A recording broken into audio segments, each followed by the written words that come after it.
목사님은 저 금호동에 멀리 교통도 불편한데 늘 충성하셔서 감사를 드립니다.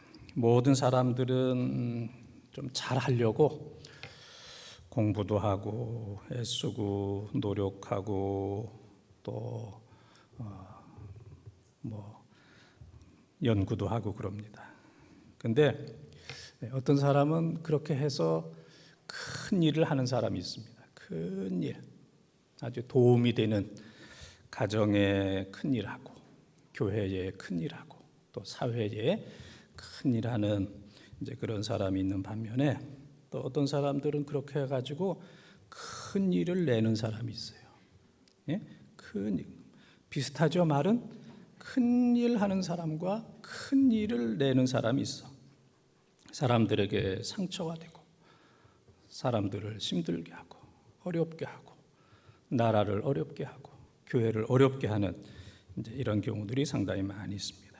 그래서 이 헤롯과 같은 사람은 아주 큰 일을 내는 사람이고 사람 죽이고 야고보 죽이고 베드로 죽이려고 그러고 그러다 이제 자기가 죽고 큰 일 하는 사람은 이 베드로와 같은 이 바울과 같은 이런 사람들은 큰 일을 하는 사람입니다. 이 힘들고 어려운 상황에서 가정과 교회와 또 우리 삶 속에서 큰 일 내는 사람이 아니라 큰 일을 하는 다른 사람들에게 도움이 되는 감동이 되는 여러분들이 지금까지도 그런 사람을 묵묵히 살아오셨던 것처럼 앞으로도 그러한 삶을 묵묵히 살아가는 주님이 다 알아주시는 줄 믿습니다. 사람이 잘 몰라요. 사람이 몰라요. 주님이 다 아십니다. 주님께서 알아주시는 우리 사랑하는 번동의 가족들이 다 되시기를 축원합니다. 오늘 읽은 말씀 하나님의 말씀은 흥왕하여 더하더라 그랬습니다.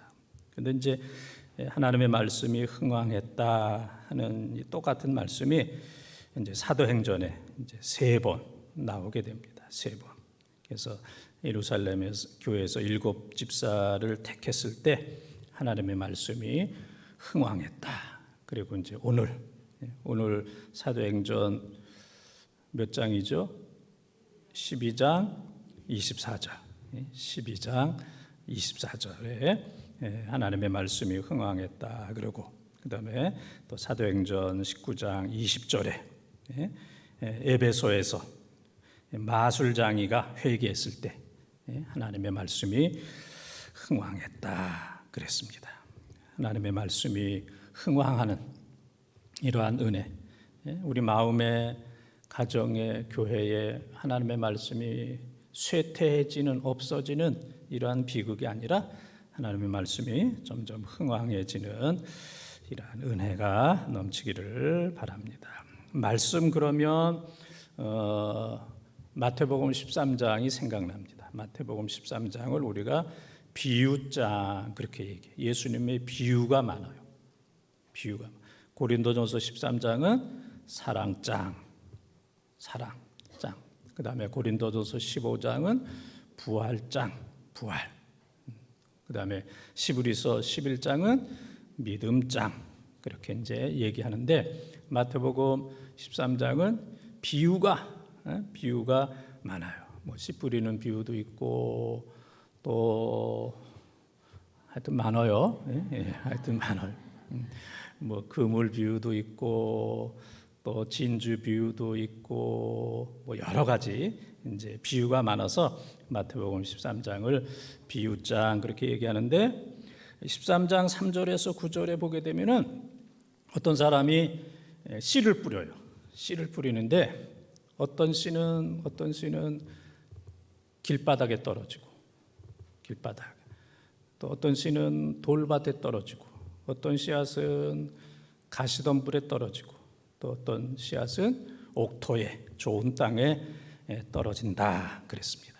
이제 그 비유를 가지고 이제 예수님께서 말씀하시기를 사람들이 똑같이 하나님의 말씀을 듣는데 어떤 사람의 마음은 이 길바닥과 같아서 말씀을 듣는데 은혜를 못 받아.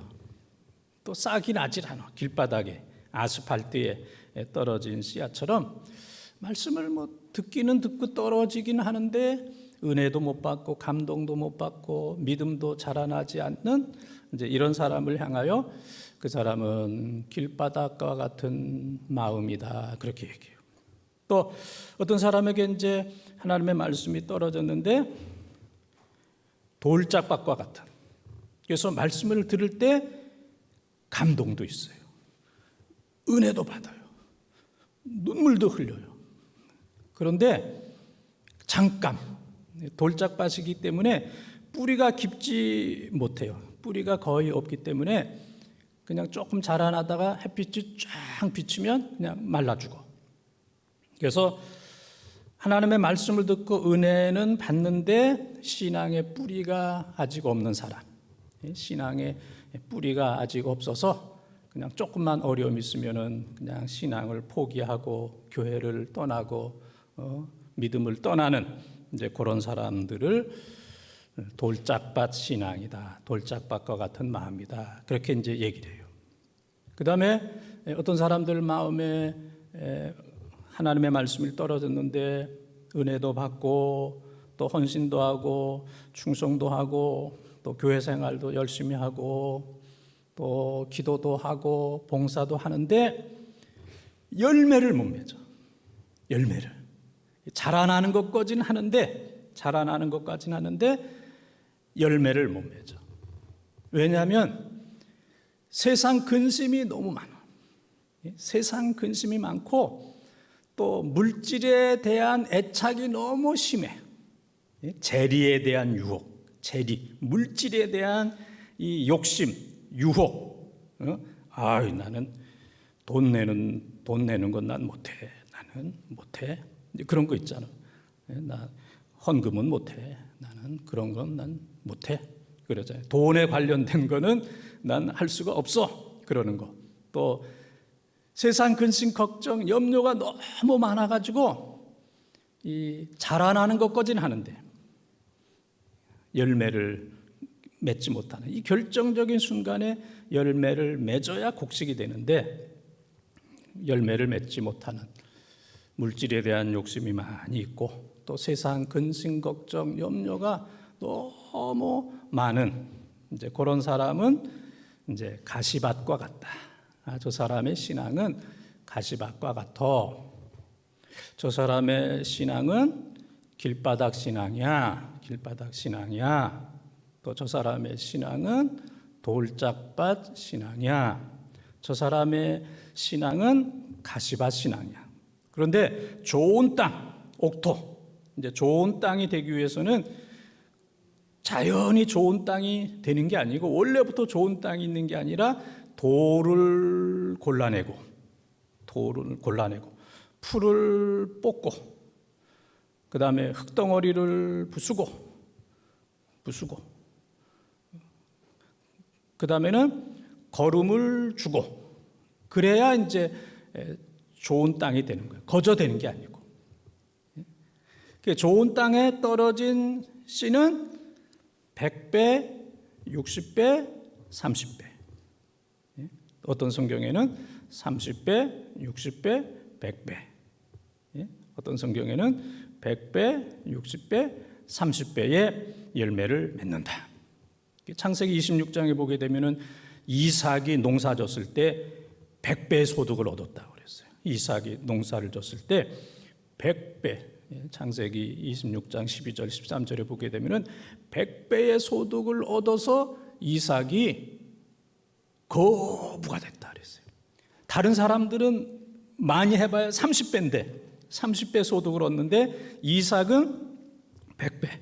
그래서 거부, 이제 큰 부자가 되었다 그랬습니다. 우리의 신앙은 어떤 신앙입니까?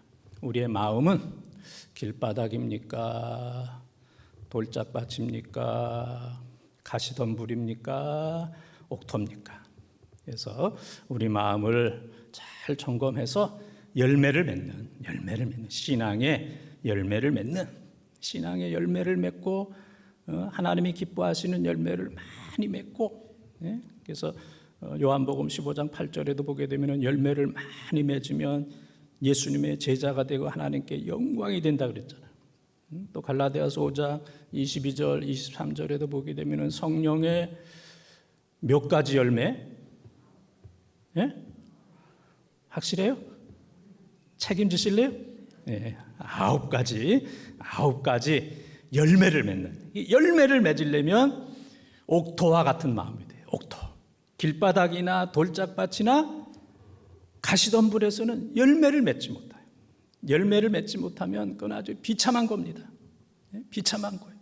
일은 했는데 소득이 없으면 얼마나 힘들어요. 예? 일을 했는데 아무런 소득이 없고 성과가 없으면 얼마나 힘들어요. 평생 교회 다녔는데 천국 가지 못한다면 그것처럼 비극적인 일이 어디 있겠습니까?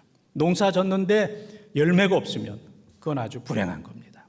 그래서 우리가 뭐 다른 사람 생각할 것이 아니라 내 마음의 밭, 내 마음의 밭은 길바닥인가 돌짝밭인가 가시덤불인가 아니면 옥토인가를 늘 생각해서 우리의 마음이 좋은 밭, 옥토와 같은 마음이 되어서 30배, 60배, 100배와 같은 열매를 맺는 여러분의 삶이 꼭 되시기를 축원합니다.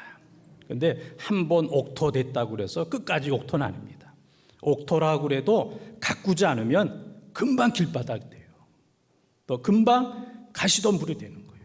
그래서 옥토와 같은 마음을 계속 유지하기 위해서는 평생 동안 예배드리고 기도하고 봉사하고 충성하는 이런 일들이 계속 돼야만 거기 돌멩이가 없고 흙덩어리가 없고 잡초가 없고 그래서 좋은 밭이 되어서 많은 열매를 맺는데 이 가을에 좀 늦가을이긴 하지만은 이 가을에 풍성한 열매를 맺으시기를 축원합니다. 오늘 읽은 말씀 보면 하나님의 말씀은 흥왕하여 더하더라. 하나님의 말씀이 흥왕하여, 흥왕하다 하는 얘기는 터트리다, 또 싹이 나다, 꽃이 피다, 또 열매를 맺다, 뭐 무성하다, 번영하다, 이제 그런 말씀입니다. 그래서 백향목이 번영하는 것처럼, 포도나무가 번영하는 것처럼 잘 자라나는 그런 것을 우리가 흥왕하다 그렇게 이야기를 합니다. 이 코로나 이런 상황 속에서 어떻든 우리의 활동이 좀 줄어들었잖아요. 교회도 여러 가지 많은 활동, 금요 같은 경우에는 기간별 찬양 대회도 안 하니까 할렐루야. 지난주 또 교구별 찬양 축제도 안 하니까 할렐루야 안 했잖아요. 뭐 여름 뭐 행사 이런 행사 저런 행사 뭐 많이 줄어들었어. 취소되고 줄어들고. 그래서 어떻든 간에 좀 시간적인 좀 여유가 있어요. 그래서 이러할 때 우리 모두는 2020년은 하나님께서 나에게 주신 안식년이다 그렇게 생각을 하세요.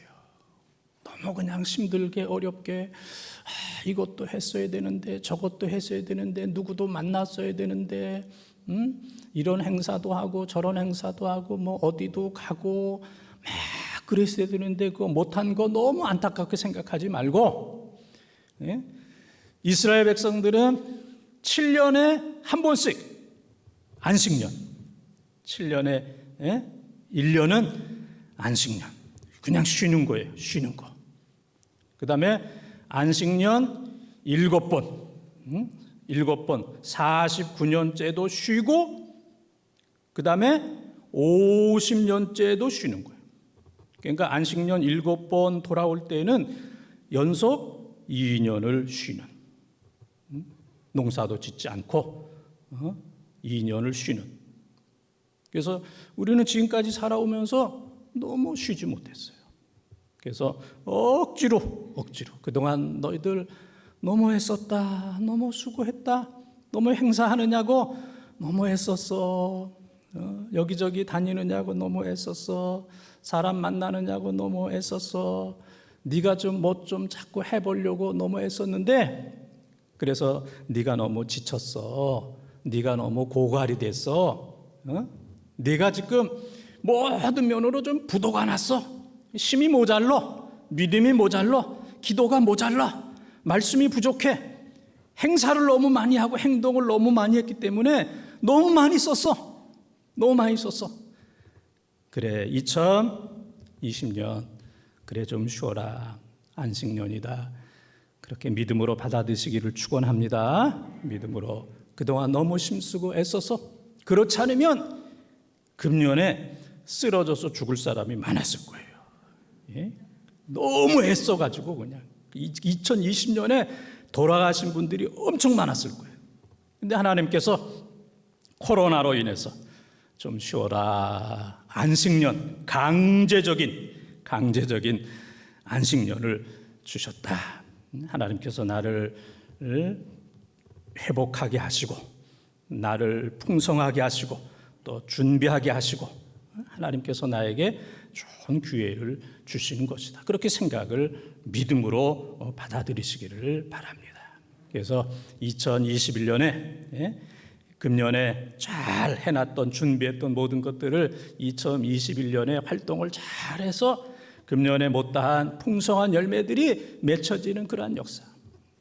저도 뭐 요즘에 시간이 많아요. 그래서 이제 요즘에 제가 주력하는 것은 성경 읽는 거. 성경 읽는 거. 내가 얼마만큼 읽는다는 거 얘기하면 여러분들이 뒤로 다 나가 자빠질까 봐 내가 다는 얘기는 안 하겠어. 성경 읽는 거. 그 다음에 성경 암송하는 거. 성경 암송하고. 암송. 이 말씀인가. 여호수아 23장 13절인가 14절인가 막 길에 가다가도 핸드폰 꺼내가지고 몇 절이야 하고 내가 이제 이렇게 할 정도로 자다가도 일어나가지고 이 말씀이 에스겔 14장 24절인가 아닌가. 그래서 뭐 자다가도 일어나서 보고 길에 가다가 두고 그동안 이제 애온 말씀 몇 장 몇 절 에스겔 사사기 어디 이게 이제 막 혼선이 막 와요. 혼선. 아주 안 외우면 혼선 올 것도 없어.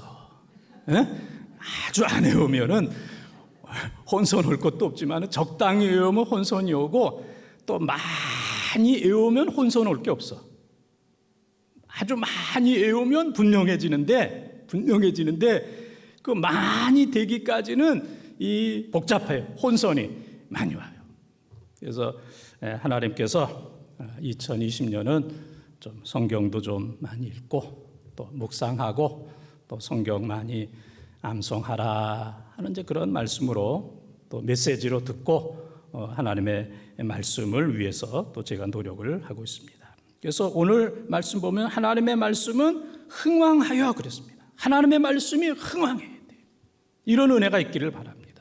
우리가 신앙생활 이런 거 저런 거 잘 하는데 활동도 많이 하는데 말씀이 없으면은 이건 너무 힘들어요. 말씀 없이 신앙생활 하는 게 너무 힘들어. 말씀 없이 찬양하는 것도 힘들고 말씀 없이 봉사하는 것도 너무 힘들고 말씀 없이 추수감사절 돌아오는 것도 너무 힘들고 감사는커녕 말씀이 없으면 감사가 없거든요. 그러니까 추수감사절 돌아오면 더 힘든 거예요. 야, 이거 체면은 있지, 뭐는 있지. 그러나 이게 말씀이 없으니까 너무 이게 이제 헌금하고 그러는 게 이제 힘든 거예요. 말씀이 없이 봉사하려면 힘들어요. 이게 자꾸 화만 나고 내가 이거 해야 되나? 그러고 자존심 상하고 누가 뭐라 그러면 기분 상하고 말씀이 없으면은 다 힘들고 모든 게 다 시험거리야. 모든 게 다 시험거리야. 그래서 우리 마음에 말씀이 충만해야 돼요. 말씀이 흥왕하고 그 다음에 가정에 말씀이 흥왕하고 이 가정에 고집이나 교만이나 분노가 흥왕하면 못 살아요. 못 견딥니다. 이 가정에 분노, 혈기, 감정 이런 것들이 그냥 가정에 가득하게 되면은 어떻게 살겠어요? 어떻게 숨을 쉬고 살겠어요? 이 가정에 하나님의 말씀이 충만하고 교회에, 특별히 교회에 하나님의 말씀이 충만해야 돼요. 교회에 그냥 사람이 충만하다든지 누구 뭐 소리가 충만하다든지 누구 주장이 충만하다든지 뭐 어떤 뭐 혈기나 감정이나 인간적인 거, 세상적인 거 이런 것들이 가득하게 되면은 이건 교회가 아닙니다. 교회가 아니에요. 교회 건물도 교회지만은 이 건물 안에서 말씀이 없으면 더 이상의 교회가 아니잖아요. 그래서 우리 교회가 정말로 말씀으로 충만한, 지금까지도 그랬지만은 앞으로도 무엇에 의해서 움직이는 사람이나 인간적이나 세상적인 것이나 유행이나 정치나 이런 것에 움직이는 교회가 아니라 하나님의 말씀이 점점 흥왕해서 어떤 가운데서도 흔들리지 아니하는 말씀이 흥왕하는 우리 교회가 꼭 되기를 바랍니다. 이런 은혜가 있기를 바랍니다. 이런 교회가 되기 위해서 우리가 더 노력해야 되겠고 또 이런 교회가 되기 위해서는 한 사람 한 사람이 말씀으로 흥왕해야 돼요.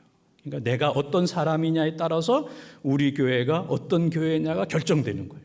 내가 어떤 사람이냐에 따라서. 그래서 말씀이 흥왕하고 또 말씀이 흥왕할 뿐만 아니라 여러분의 몸도 좋아지고 또 마음도 좋아지고 또 자녀들도 잘 되고 모든 면으로 흥왕하는 쇠퇴하고 쓰러지는 파멸되는 그런 상황이 아니라 말씀이 흥왕한 것처럼 모든 것들이 잘 되는 이런 은혜가 넘치기를 바랍니다. 제가 그전에도 한번 얘기 이제 했듯이 세상에서 제일 비싼 돌이 얼마라고 그랬어요? 제일 비싼 돌? 2조라고 그랬죠. 2조. 일석이조라고 들어보셨어요? 예? 비싼 돌이 얼마예요? 2조. 제일 비싼 새는 얼마예요? 100조라는 얘기 들어봤어요? 예? 야, 새가 얼마짜리예요? 100조. 100조. 세상에서 가장 좋은 나무, 비싼 나무는 무슨 나무냐면은 화목이에요, 화목. 무슨 나무? 화목. 화목한 거. 화목한 거. 마태복음 5장 24절에 보게 되면은 화목하라 그랬어요. 화목하라. 예물을 드리다가도 야, 누구와 다투고 싸운 거 있으면 가서 화목하고 와서 예물을 드려라. 화목하고 와서 예배를 드려라. 왜? 마음에 상처가 있고 불편한 가운데서는 예배가 안 되는 거예요. 예배가. 그래서 제일 좋은 나무 이거는 화목이라는 나무. 그래서 우리가 화목하기 위해서는 어떤 값을 치르더라도 화목해야 돼요. 어떤 값을 치르더라도 화목해야 돼요. 할렐루야. 어떤 값을 치르더라도 화목해야 돼요. 정말 화목해야 돼요. 저도 이제 화목하기 위해서 저도 노력 많이 합니다. 제가 화목하지 못하면 집에서 뭐 싸우거나 다투거나 마음이 불편하면은 제가 목회가 어렵고 설교가 어렵습니다. 설교가 어려워요. 집에서 싸우고 왔는데 설교하기가 얼마나 어렵겠어요. 우리 집사람이 눈을 크게 뜨고 보고 있는데 얼마나 어렵겠어. 그래서 저는 어떤 경우라도 나는 안 싸운다. 어떤 값을 치르더라도 나는 안 싸운다. 안 싸운다. 왜냐하면 싸우면 설교가 어려워요. 싸우면 이게 설교가 너무너무 힘들어. 그래서 어떤 경우라도 화목해야 된다. 이제 그런 생각을 이제 늘 하고 있습니다. 그래서 며칠 전 뉴스를 보니까 벨기에 저 유럽에서 비둘기 한 마리를 경매하는 거예요. 비둘기 한 마리를 파는 거예요. 경매. 그러니까 어떤 사람 나 10만 원. 이 사람은 20만 원. 여러분 비둘기 한 마리 20만 원 주고 사겠어요? 근데 이쪽 사람이 나 200만 원. 그러니까 또 한 사람이 나 2천만 원. 그래가지고 이 벨기에에서 비둘기 한 마리가 얼마의 경매로 팔렸냐면은 21억에 팔렸어. 하여튼 뭐 때문에 그렇게 팔렸는지는 모르겠어. 하여튼 이 경매. 서로 내가 얼마 주겠다 그래가지고 비둘기 한 마리가 21억에 팔렸다 하는 이제 그런 제가 뉴스를 보면서 비둘기도 21억에 팔리는 이러한 때에 우리 모두가 다 이 힘든 세상에서 정말 하나님 보실 때 존귀한 비둘기도 21억 되는데 우리 한 사람 한 사람이 말씀으로 흥왕해서 정말 온 천하와도 바꿀 수 없는 하나님께서 보실 때 나는 너를 보면 너무 행복하다. 나는 너를 보면 너무 행복하다. 이 온 천하를 주고도 너와는 바꿀 수가 없다. 하나님 보실 때에 이 세상 다 주고도 너와는 바꿀 수 없다. 21억이 아니고 비둘기 21억의 가치가 아니고 온 천하를 다 주고도 나는 너와는 바꿀 수 없다.